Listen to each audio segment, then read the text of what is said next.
Okay, Ford Mustang fans, Gause Garage coming to you on this beautiful Friday afternoon. And we are giving this 66 Mustang convertible its first polish. It got completely painted to the original factory black. The car came to me in red. I put it back to the original factory Raven black. And the local paint shop did a very nice job.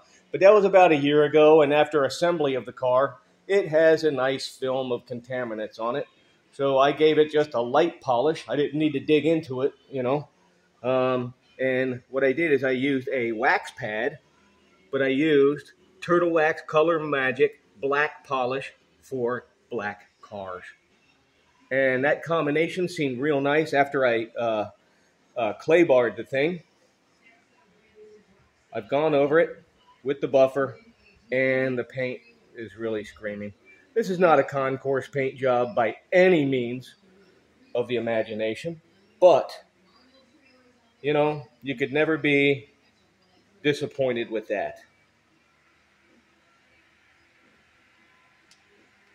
I have to hand it to the paint shop. They got the body very straight. And as you know, black can be very difficult to get straightened out. Well, anyway, good high reflectivity. The whole front of the car is done. Now I'm moving to the side doors and the back trunk. And this is a convertible, so we don't have to worry about the top. How about that? And just like the Demon over there, I finished that car. As you can see, they get a painter's plastic laid over it, and that's what keeps them nice. It keeps the dust off. It keeps the spider poop and the bug poop and all the different stuff that can get in your paint from sitting over time. So I think it's a good idea to go ahead and polish it up and cover it up. Anyway, this is Gause Garage. You guys have a great weekend. This car is going to the Cars and Coffee tomorrow in Punta Gorda, Florida.